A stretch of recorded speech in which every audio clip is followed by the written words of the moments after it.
नमस्ते बच्चों, चलिए शुरू करते हैं आज की कक्षा। आज की कक्षा में हम लोग क्लास 10 के यानी 10th के हिंदी व्याकरण को देखेंगे और आज का टॉपिक है निबंध लेखन।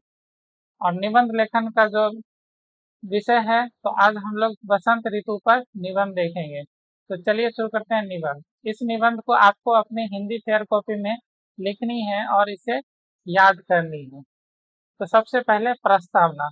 भारत को ऋतुओं का देश कहा जाता है। यहाँ वर्ष भर में 6 ऋतु अपनी छटा बिखेरती हैं, लेकिन इन सब में वसंत ऋतु का स्थान सबसे ऊपर है। यही कारण है कि इसे सभी ऋतुओं का राजा यानी ऋतुराज कहा जाता है। यह ऋतु शीत ऋतु यानी कि जाड़े की विदाई के बाद फरवरी और मार्च के महीने में आती है। इस समय ना तो अधिक ठंड होती है और ना ही अधिक गर्मी, बल्कि मौसम बहुत बेहद सुहावना और मनमोहक होता है। प्रकृति का अनूठा श्रृंगार।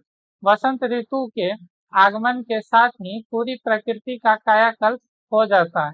ऐसा लगता है कि मानो प्रकृति ने नया श्रृंगार किया हो। आगे है चारों तरफ हरियाली और फूल। तो पेड़ों की पुरानी पत्तियां गिर जाती है और उनकी जगह नई कोमल और हरी पत्तियां ले लेती हैं।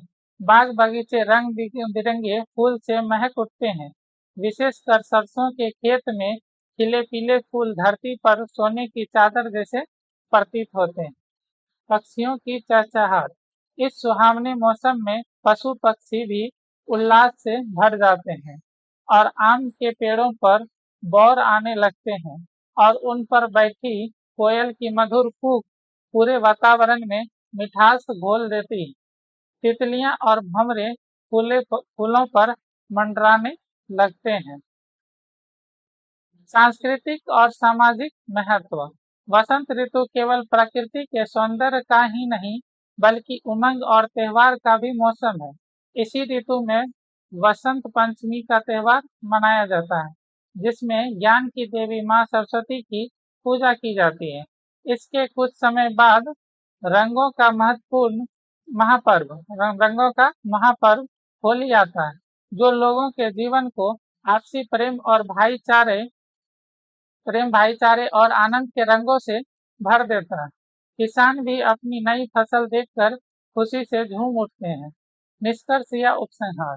संक्षेप में कहें तो वसंत ऋतु नवजीवन, आशा और सकारात्मकता का संदेश लेकर आती है। यह मौसम हमारे तन और मन दोनों में नई ऊर्जा का संचार करता है।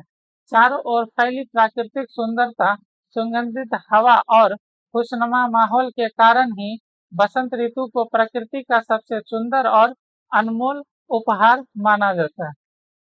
आज की कक्षा यहीं पे समाप्त होती है। मिलते हैं अगली कक्षा में। तब तक के लिए सभी को जय हिंद।